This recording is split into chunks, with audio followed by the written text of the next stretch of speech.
আবার স্বাগত ২১ বিজনেসের সঙ্গে আছে আমি সাদাত হাবিব সেতু। এবার দেশ বিদেশের ব্যবসা বাণিজ্য অর্থনীতির আরও কিছু সংবাদ। হরমুজ প্রণালীতে আটকে পড়া বাংলাদেশের ৬টি জাহাজ পার হওয়ার বিষয়ে অনুমতি দিয়েছে ইরানের নিরাপত্তা কাউন্সিল। আজ এ তথ্য জানিয়েছেন ঢাকায় নিযুক্ত ইরানের রাষ্ট্রদূত জলিল রাহিমি জাহানাবাদী।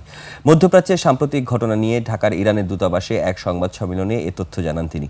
জলিল রাহিমি বলেন, বাংলাদেশের আটকে থাকা ৬টি জাহাজ হরমুজ প্রণালী পার হওয়ার বিষয়ে অনুমতি দিয়েছে ইরানের নিরাপত্তা কাউন্সিল। ৬টি বাংলাদেশি জাহাজ ফেরত আনার বিষয়ে কাজ করছে বাংলাদেশ। ইরান ও বাংলাদেশ একে অপরের পাশে থাকবে বলে আশা ব্যক্ত করেন রাষ্ট্রদূত। যুদ্ধ পরিস্থিতি নিয়ে বাংলাদেশের উদ্বেগ প্রকাশের সঙ্গে নিন্দা জানানোর প্রয়োজন বলে মনে করেন তিনি। রাষ্ট্রদূত জানান, বাংলাদেশিদের ফেরত আনতে সাহায্য করায় ইরানের পররাষ্ট্রমন্ত্রীকে চিঠি দিয়েছেন বাংলাদেশের পররাষ্ট্রমন্ত্রী।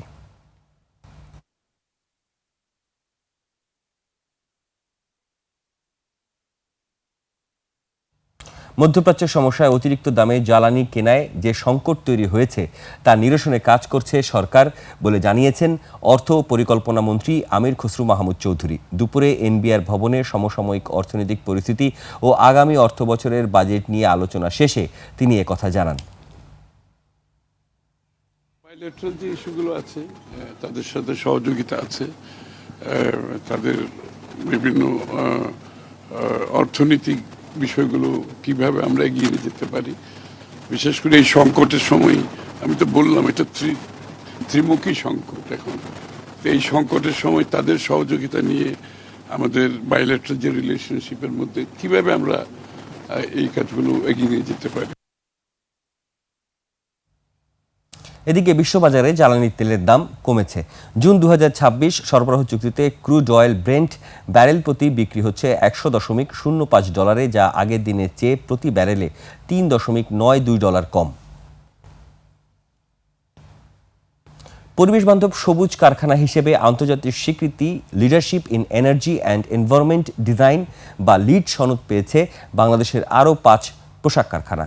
এগুলো হচ্ছে নারায়ণগঞ্জের Epic garments manufacturing company unit ৭, Dhaka Surma garments, ধামরাইয়ের নাফা অ্যাপারেলস ইউনিট ২, সাভারের উইন্টার ড্রেস ও চট্টগ্রামের মেহের গার্মেন্টস।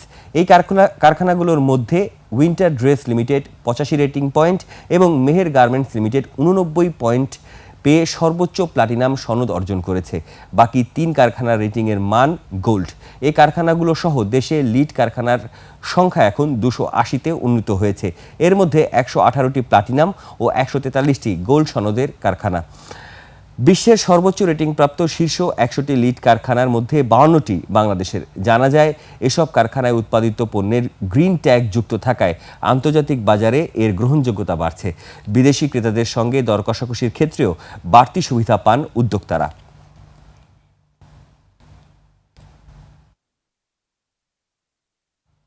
এবার এশিয়ার প্রধান শেয়ার বাজারের খবর।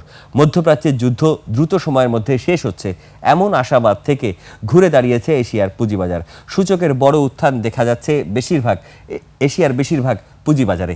জাপানের শেয়ার বাজার নিকির সূচক ২,৫২৫ পয়েন্ট বেড়ে দাঁড়িয়েছে ৫৩,৫৮৮ পয়েন্টে। বেড়েছে হংকংয়ের শেয়ার বাজার হ্যাংসেংয়ের সূচক ৫১২ পয়েন্ট বেড়ে অবস্থান করছে ২৫,৩০১ পয়েন্টে।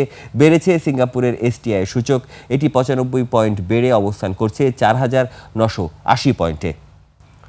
চীনের শেয়ার বাজার সাংহাই কম্পোজিট ইন্ডেক্স অবস্থান করছে ৩,৯৪১ পয়েন্টে, যা আগের দিনের চেয়ে ৪৯ পয়েন্ট বেশি। বোম্বে সেন্সেক্স 30 ইন্ডেক্সে দেখা যাচ্ছে ঊর্ধ্বমুখী প্রবণতায়। সেন্সেক্সের সূচক ১,৫৮৫ পয়েন্ট বেড়ে অবস্থান করছে ৭৩,৫৩৩ পয়েন্টে। বেড়েছে থাই স্টক এক্সচেঞ্জের সূচক, এটি ২৬ পয়েন্ট বেড়ে অবস্থান করছে ১,৪৭৪ পয়েন্টে। এবার আন্তর্জাতিক বাজারে গম, তুলা, চিনি ও সয়াবিন তেলের বাজার দর। বিশ্ববাজারে কমেছে গমের দাম। শিকাগো বোর্ড অফ ট্রেডে মে ২০২৬ সরবরাহ চুক্তিতে প্রতি বুসেল গমের ভবিষ্যৎ মূল্য দাঁড়িয়েছে ৬০৬ সেন্ট, যা গত দিনের চেয়ে ১০ সেন্ট কম। আন্তর্জাতিক বাজারে তুলার দাম কমেছে। মে ২০২৬ সরবরাহ চুক্তিতে অনুযায়ী প্রতি পাউন্ড তুলার মূল্য দাঁড়িয়েছে ৬৯.১৩ সেন্ট, যা গত দিনের চেয়ে ০.৮৭ সেন্ট কম। বিশ্ববাজারে কমেছে চিনির দাম। মে ২০২৬ সরবরাহ চুক্তি অনুযায়ী প্রতি পাউন্ড নাম্বার 11 চিনির মূল্য এখন ১৫.৩১ সেন্ট, যা আগের কর্মদিবসের চেয়ে ০.২১ সেন্ট কম। বিশ্ববাজারে কমেছে সয়াবিন তেলের দাম।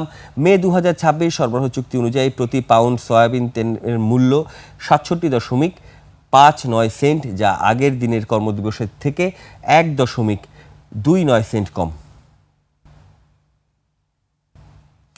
এবার টাকার সঙ্গে প্রধান আন্তর্জাতিক মুদ্রার বিনিময় হার। আন্তঃব্যাংক লেনদেনে আজ ব্যাংকগুলো মার্কিন ডলার কিনছে 122 টাকা 15 পয়সায়, বিক্রি করছে 123 টাকা 15 পয়সায়। ব্রিটিশ পাউন্ডের ক্রয় মূল্য 160 টাকা 23 পয়সা, বিক্রয় মূল্য 167 টাকা 31 পয়সা। ইউরোর ক্রয় মূল্য 140 টাকা 61 পয়সা, বিক্রি হচ্ছে 146 টাকা 69 পয়সায়। জাপানি ইয়েন ক্রয় হচ্ছে 73 পয়সায় আর বিক্রি হচ্ছে 83 পয়সায়। এদিকে ব্যাংকগুলো কানাডিয়ান ডলার কিনছে 87 টাকা 40 পয়সায়, বিক্রি করছে 90 টাকা 39 পয়সায়। ভারতীয় রুপির ক্রয় মূল্য 1 টাকা 23 পয়সা, বিক্রি হচ্ছে 1 টাকা 40 পয়সায়। সৌদি রিয়ালের ক্রয় মূল্য 32 টাকা 44 পয়সা এবং বিক্রয় মূল্য 33 টাকা 21 পয়সা। মালয়েশিয়ান রিঙ্গিত ক্রয় হচ্ছে 33 টাকা 10 পয়সায় এবং আন্তঃব্যাংকে বিক্রি হচ্ছে 31 টাকা 1 পয়সায়। দর্শক, এরই সঙ্গে শেষ করছি আজকে 21শে বিজনেসের আয়োজন। আগামীকাল দুপুর 1টায় ফিরে আসবো 21শে বিজনেসের সব আয়োজন নিয়ে। দেখার আমন্ত্রণ রইল। 21শে সঙ্গেই থাকুন।